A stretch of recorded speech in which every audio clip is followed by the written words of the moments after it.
वंदे मातरम। आप सभी का नेटवर्क 10 में स्वागत है। मैं हूं संजय गिरी गोस्वामी और आज इस खास मुलाकात में हम आपके सामने एक ऐसी शख्सियत को लेकर आ रहे हैं कि जिन्होंने पहली बारी में ही उन्हें लोगों ने रिकॉर्ड मतों से जिताया और हर कोई उनके लिए, उनकी बातों के लिए और उनके कार्यों के लिए जानने के लिए उत्सुक रहता है।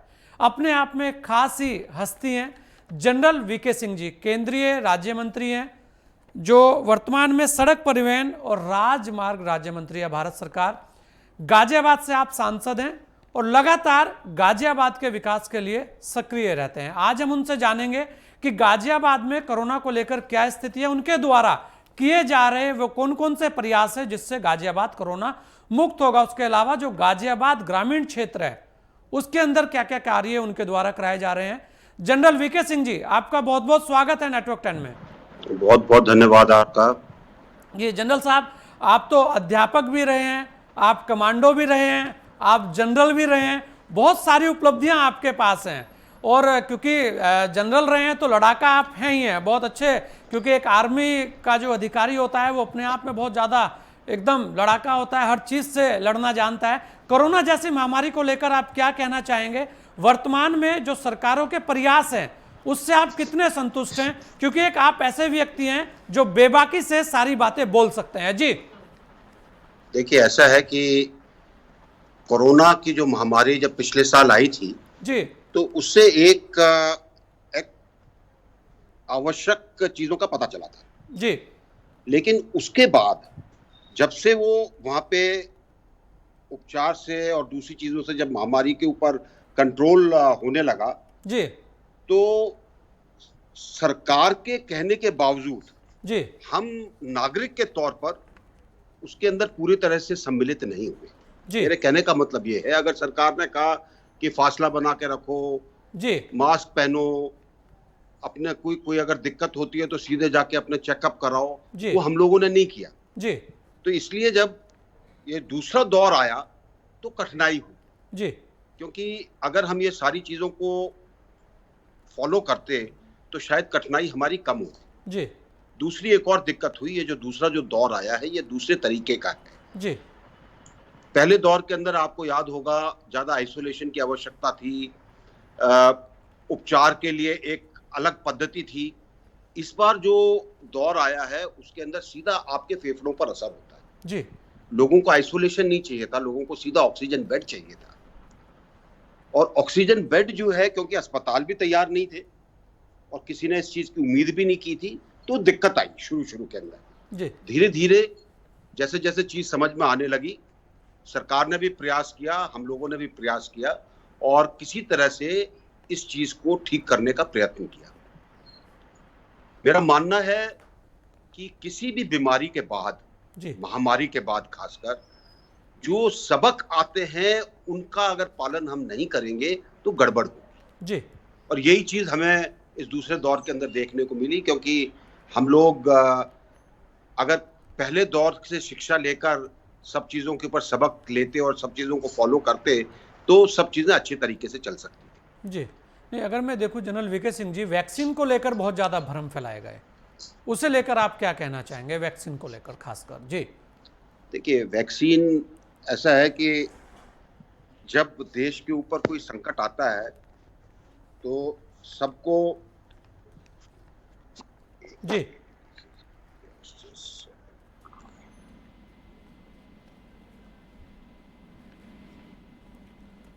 जनरल वीके सिंह जी, जी जी, क्योंकि लगातार जनरल वीके सिंह जी हमारे साथ जुड़े हुए हैं और बहुत ही सारी बातें वो बता रहे हैं और खासकर एक बात उन्होंने बहुत ही अच्छी कही और वास्तव में उसके अंदर इतनी बड़ी सच्चाई है, हमें सोचना चाहिए, उस पर मंथन करना चाहिए कि लापरवाही तो हुई, वो लापरवाही आम आदमी के स्तर पर भी हुई। जी जनरल साहब, वैक्सीन को लेकर मैं कह रहा था क्योंकि वैक्सीन बहुत जरूरी है लेकिन उसके बाद भी लोगों के अंदर भ्रम की स्थितियां रही हैं। वर्तमान में जो वैक्सीन का जो कार्य हो रहा है उसे लेकर आप क्या कहना चाहेंगे? और एक भ्रम यह भी पैदा किया जा रहा है जनरल साहब कि वैक्सीन पहले 28 दिन बाद लग रही थी, दूसरी एक 45 दिन बाद लग रही थी, फिर वो 60 दिन हुई, अब वो 90 दिन हो गई उसे लेकर यह कहा जा रहा है कि शायद वैक्सीन का उत्पादन कम हो रहा है। इस तरीके के भी बहुत सारे भ्रम फैलाए जा रहे हैं, उसे लेकर भी आप क्या कहेंगे? जी, मैं स्थिति आपके लिए साफ करना चाहूंगा और सभी जो दर्शक गण हैं उनके लिए भी स्थिति साफ करना चाहूंगा। जी, सबसे पहले भ्रम पैदा किया कुछ हमारे राजनीतिज्ञों ने, जो कि विपक्ष के अंदर बैठते हैं। जी, किसी ने कहा जी इसकी टेस्टिंग पूरी नहीं हुई, किसी ने कहा कि जी ये तो बीजेपी की वैक्सीन है, किसी ने और भ्रम फैलाने शुरू किए कि इससे एक किसी विशेष समुदाय को नुकसान हो जाएगा। अलग अलग तरह के भ्रम राजनीतिज्ञों ने, खासकर विपक्ष के लोगों ने फैलाने की पूरी चेष्टा की और उसको फैलाया गया। वैक्सीन जो आया है, कोविशील्ड और कोवैक्सीन, दोनों अच्छे वैक्सीन हैं। दोनों का सही मात्रा के अंदर उत्पादन हो रहा है, लेकिन उत्पादन शुरू करने के लिए और उसके बाद उसको एक चरम सीमा पे लाने के लिए, बढ़ाने के लिए काफी प्रयत्न करना पड़ता है, जो कि चलाया जा रहा है। कोविशील्ड का अडार पूनावाला ने उसका ज़्यादा प्रोडक्शन किया। दूसरा हमारा जो भारत बायोटेक का है कोवैक्सीन, बहुत अच्छा वैक्सीन है, अच्छी पद्धति का है और बहुत कहना चाहिए प्रभावशाली वैक्सीन है। जी, अब समस्या ये आती है, पहले कहा गया कि आप 60 साल से ऊपर वाले लोग जो कि संक्रमण से ज़्यादा जिनको नुकसान हो सकता है, पहले उनके लगाया जाए ताकि उनको बचाया जाए। जो कोरोना वॉरियर्स हैं उनको लगाया जाए ताकि उनको बचाया जाए। ये कार्रवाई शुरू हो गई और जैसे जैसे प्रोडक्शन बढ़ता गया, इसके लिए एज को घटाया गया ताकि सबके वैक्सीनेशन हो। जी, भारत सरकार ने एक बिल्कुल सही निर्णय किया है कि वैक्सीन सबको लगेगा, कोई बचेगा नहीं। और इसके लिए पूरा प्रयास किया जा रहा है कि इस एक अवधि के अंदर सबकी वैक्सीनेशन हो जाए। और आप हिसाब लगाइए, 1 करोड़ से ज़्यादा लोग हैं जिनको वैक्सीन लगनी है लगातार, क्योंकि 130 करोड़ हमारी पॉपुलेशन है। अब एक जो आपने बताया कि पहले 1 महीने का समय था, फिर वो आगे बढ़ा। जी, देखिए, किसी भी चीज़ को जब शुरू में लाते हैं तो उसके ऊपर बकायदा अलग अलग तरीके से प्रयोग होते रहते हैं। कोविशील्ड के लिए पाया गया कि कोविशील्ड का जब वैक्सीन आपको लगता है तो तकरीबन 8 से 12 हफ्ते जो है एंटीबॉडीज बनती हैं और पहले 3 हफ्ते तक नहीं बनती हैं। तो अगर आप पहले 3 हफ्ते में नहीं बनती और उसके बाद जब बननी शुरू होती हैं, उसके बाद आप दूसरा वैक्सीन ले लें, जैसे कि पहले जो बताया गया था कि 1 महीने के बाद आप लीजिएगा। और ये मैं आपको विशेषज्ञों की वो बता रहा हूँ जो उन्होंने प्रयोग किए हैं। और ये एम्स के अंदर उन्होंने लेक्चर लिया था इस चीज़ के ऊपर। तो उन्होंने पाया कि अगर इस वैक्सीन को, कोविशील्ड को खासकर, अगर इसको 8 से 12 हफ्ते के बीच में लगाया जाए तो इसका प्रभाव अच्छा रहेगा। आपकी एंटीबॉडीज बनेंगी, जब एंटीबॉडीज थोड़ी कम होने लगेंगी तो दूसरा वैक्सीन लग जाएगा और उससे जो है आपकी प्रतिरोधक क्षमता जो है वो बढ़ जाएगी। जी। तो इसलिए नहीं है कि वैक्सीन कम बन रहे हैं या और कुछ है, ये इसलिए है कि हर चीज को सही तरीके से करना चाहिए। जी। और ये विशेषज्ञों की राय के ऊपर किया जा रहा है, ये कोई ऐसे नहीं कि किसी ने घर में बैठे बैठे फैसला ले लिया है। जी। तो ये भ्रांति जो है ये फैलाने वाले भी हमारे बहुत से विपक्ष के लोग हैं जिनको और कोई काम नहीं है, पढ़ना लिखना काम नहीं है, जानना काम नहीं है, सिर्फ उनका काम है किसी न किसी तरीके से सरकार की नीतियों में कोई जबरदस्ती को भ्रम पैदा किया जाए ताकि वो लोग अपनी राजनीति चला सकें। जी जनरल साहब, बहुत सारी चीज़ें हैं, क्योंकि आप एक महत्वपूर्ण विभाग में मंत्री भी हैं। हम ये कहेंगे उससे लेकर जो, क्योंकि आप गाजियाबाद से आते हैं, वर्तमान में गाजियाबाद से सांसद भी हैं, वहाँ उससे लेकर कौन कौन से कार्य ऐसे आपके चल रहे हैं कि जो वास्तव में आपको लगते हैं कि ये होने चाहिए? उसके अलावा जो गाजियाबाद ग्रामीण क्षेत्र की अगर हम बात करें, उससे लेकर आपकी प्राथमिकताएं क्या हैं? कौन से वो मुख्य कार्य हैं जो जनरल वीके सिंह के द्वारा कराए जा रहे हैं? जी देखिए, पहले तो मैं आपको बताऊंगा, क्योंकि आपने मुझसे पूछा था कि ग्रामीण इलाकों में कोरोना के लिए क्या किया जा रहा है। जी जी उत्तर प्रदेश सरकार ने एक प्रणाली बनाई है ग्रामीण क्षेत्रों के लिए। जी उस प्रणाली के अंदर हर पंचायत के अंदर एक निगरानी समिति है, एक टेस्टिंग समिति है, और उपचार के लिए लोगों को ले जाने के लिए एक प्रबंध किया गया है। हमने अपनी तरफ से जितने भी हमारे पीएचसी और एडिशनल पीएचसी हैं, जी प्राथमिक स्वास्थ्य केंद्र जो हैं, उन सब के अंदर जी हमने कहा है कि सबके अंदर कम, जहां पे भी जगह है 3 या 4 बेड वहां पर जरूर होने चाहिए, उनके साथ ऑक्सीजन होनी चाहिए। उस ऑक्सीजन की आपूर्ति के लिए हमने उनको ऑक्सीजन कंसंट्रेटर दिए, ठीक है, जी ताकि अगर कोई केस आता है जिसको ऑक्सीजन की आवश्यकता है तो पीएचसी के अंदर उसको तुरंत उसका इलाज किया जा सके और उसके बाद उसको आगे उसको इवैक्यूएट किया जा सके हॉस्पिटल में बेड मिलने के बाद। तो कोशिश हमारी ये है कि निगरानी समिति जो कि हर घर में जाकर चेक कर रही है, और जिसको भी इसको दोबारा मैं बोल रहा हूं, जिसको जी। भी अगर ऐसा लगता है कि बुखार है या और कुछ है तो उसको वो दवाई भी देते हैं, जी ताकि शुरू के अंदर चीजों को चेक किया जाए। देखिए, ज्यादातर जो लोगों के केस खराब हुए हैं वो इसलिए हुए हैं, अरे मुझे तो बुखार है, कुछ नहीं, थोड़ा सा मैं दूध पीऊंगा तो ठीक हो जाएगा, जी या मेरे को बुखार है, कुछ नहीं, थोड़ा सा पानी पी लूंगा, थोड़ी देर पंखे में बैठ लूंगा, ठीक हो जाएगा। उनको ये नहीं पता था कि ये बुखार कोरोना का संक्रमण है, और उससे जब उनकी हालत खराब होगी, उनके फेफड़े पे असर ज्यादा हो गया तो उनको बचाना बड़ा मुश्किल हो गया। इसलिए इन सब समितियों का काम है कि शुरू के अंदर ही उपचार किया जाए ताकि संक्रमण बढ़े ना, इस चीज की पूरा का पूरा बंदोबस्त इसके ऊपर रखा जाए। जी तो ये तो जहां तक ग्रामीण इलाका है, साथ साथ हमने हमारे जनपद के अंदर 162 गांव हैं, जी उसके अंदर तकरीबन 2/3 गांवों का पूरा सैनिटाइजेशन करा दिया गया है फायर ब्रिगेड लगाकर, और बकाया जो गांव है मेरे ख्याल से अगले 4-5 दिन के अंदर वो पूरे के पूरे 162 गांव जो है हमारे, सबका सैनिटाइजेशन हो जाएगा। जी। शहरी इलाकों के अंदर सैनिटाइजेशन उनकी पालिकाएं और नगर निगम करा रहे हैं, ताकि ऐसी कोई चीज ना रहे जिससे कि संक्रमण को बढ़ने के अंदर मौका मिले। जी कोशिश ये भी की जा रही है कि हर गांव के अंदर लोग बाग जाकर उनको बताएं कि बचाव के क्या क्या उपाय हैं, ताकि उन लोगों को समझ में आए चीज। क्योंकि देखिए, हुआ क्या है, जब एक भगदड़ मची ऑक्सीजन के लिए तो बहुत लोगों ने बिना सोचे समझे सिलेंडर लगाकर ऑक्सीजन लेनी शुरू कर दी। अब ऑक्सीजन लेने का एक तरीका होता है, ऑक्सीजन हाइड्रेटेड होनी चाहिए जी ऑक्सीजन ड्राई ऑक्सीजन नहीं ली जाती, वो फेफड़े को नुकसान पहुंचाती है, और बहुत लोगों के फेफड़ों को नुकसान पहुंचा क्योंकि उन्होंने गलत तरीके से ऑक्सीजन ली।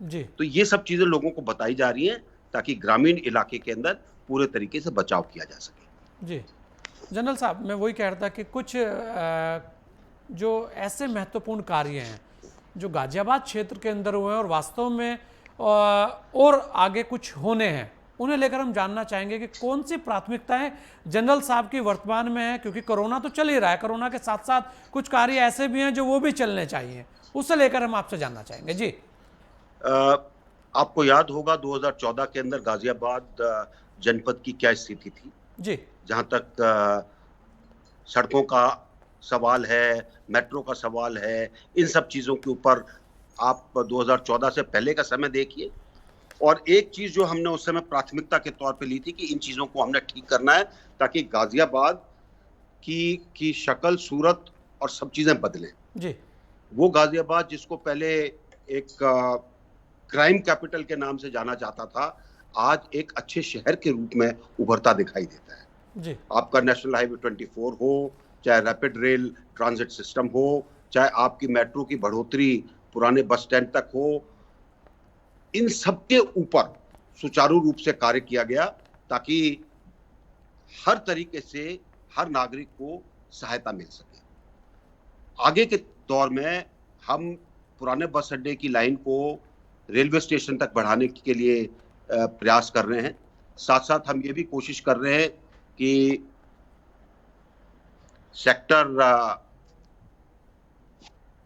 जी 62 से जो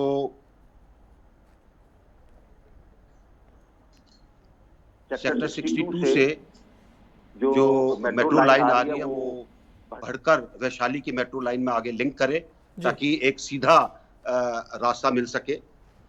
वैशाली और मोहन नगर की लाइन को जोड़ने के लिए भी डीपीआर बन गई है जी। और साथ साथ हम एक स्काई बस सिस्टम लाने के प्रयास कर रहे हैं, ताकि लोगों को आवागमन के अंदर मुश्किल ना आए जी। हमारा जो रेलवे स्टेशन है उसका पूरा का पूरा बदलाव आएगा। एक हवाई अड्डे के जो हवाई अड्डे का जो टर्मिनल होता है, एयरपोर्ट जो होता है, उसके तरीके से उसकी डीपीआर बन गई है, काम उसके ऊपर शुरू होगा। पुराना जो हमारा जो रेलवे स्टेशन है, जो कि ऐतिहासिक है, बहुत पुराना है, वो म्यूजियम के तौर पे बदल जाएगा और वहाँ पूरी जगह के ऊपर ऐसा किया जाएगा कि लोगों को लगे कि वो एयरपोर्ट के अंदर बैठे हैं, ना कि रेलवे स्टेशन पर बैठे हैं जी। और इसके अंदर कोशिश ये की जाएगी कि दोनों तरफ से इसको लिंक कर दिया जाए, ताकि एक्सप्रेसवे से भी इसको लिंकेज मिल जाए, लोगों को निकलने के अंदर आसानी हो। दूसरी तरफ आपको मेट्रो मिल जाए, ताकि आपको आने जाने के अंदर पूरी की पूरी सुविधा हो जी। हम ये भी कोशिश कर रहे हैं कि जल्दी जो हमारा प्रोजेक्ट है दिल्ली से देहरादून का जी, वो जल्दी शुरू हो, जिसके अंदर अक्षरधाम से एक एलिवेटेड सड़क का सेक्शन जाएगा जो लोनी में उतरेगा और लोनी से निकलकर वो खेखड़ा होते हुए सीधा देहरादून को जाएगा। इससे भी गाजियाबाद के लोगों को बहुत सुविधा मिलेगी। ये भी इसकी टेंडरिंग चल रही है, जल्दी इसकी टेंडरिंग खत्म हो जाएगी और इसके ऊपर काम शुरू होगा जी। बाकी आपको पता है कि मेरठ अब नजदीक हो गया है, हापुड़ जाने में ज्यादा समय नहीं लगता है जी। इसी तरीके से नोएडा जाने में हमारे यहाँ से ज्यादा समय नहीं लगता है। हम पूरी तरह से कोशिश कर रहे हैं कि आवागमन के जितने भी रास्ते हैं, जितनी कनेक्टिविटी है, वो और सुदृढ़ हो जाए। हमारे यहाँ सिविल टर्मिनल खुला हिंडन एयरपोर्ट पे, ताकि वहाँ से फ्लाइट जा सकें। कोरोना काल के अंदर कुछ उसमें दिक्कतें आई, जिससे कि फ्लाइटें बंद हुई कुछ समय के लिए। अब हम पूरी चेष्टा कर रहे हैं कि और फ्लाइट्स वहाँ से चलें और लोगों को सुविधा मिले। जी बिल्कुल जनरल साहब, बहुत सारे कार्य आपने गिनाए, वास्तव में वो बड़े अहम है और बहुत ही महत्वपूर्ण वो कार्य हैं। अगर हम देखें जनरल साहब, क्योंकि समय आपका बड़ा कीमती है और आज तो आपने जितना समय हमें दिया उसके लिए हम आभारी भी हैं आपके। अगर देखा जाए, एक जो जनता है वो आपके ऊपर बड़ा विश्वास करती है गाजियाबाद की, उनके लिए क्या संदेश, क्या अपील आप करना चाहेंगे? देखिए, मैं गाजियाबाद के हर निवासी के लिए एक संदेश यही देना चाहता हूँ। गाजियाबाद का नक्शा बदल रहा है, गाजियाबाद का रहने का तरीका बदल रहा है और हम प्रयासरत हैं कि गाजियाबाद एक ऐसा स्थान बने जहां पर लोग आकर रहना पसंद करें, दिल्ली से भी ज्यादा। इसके लिए मुझे सब नागरिकों का साथ चाहिए। इसके लिए मैं चाहता हूं कि आप पूरे तरीके से समर्थन दें, ताकि हम और अच्छी चीजों को यहां पर कर सकें। जी बिल्कुल, और देना भी चाहिए क्योंकि आपके प्रयास सराहनीय है। एक अपील कोरोना को लेकर भी आप लोगों से क्या करना चाहेंगे जनरल साहब? देखिए, कोरोना के लिए मेरी एक ही अपील है। पहली चीज, भ्रम मत पैदा करिए, भ्रम के अंदर मत फंसिए।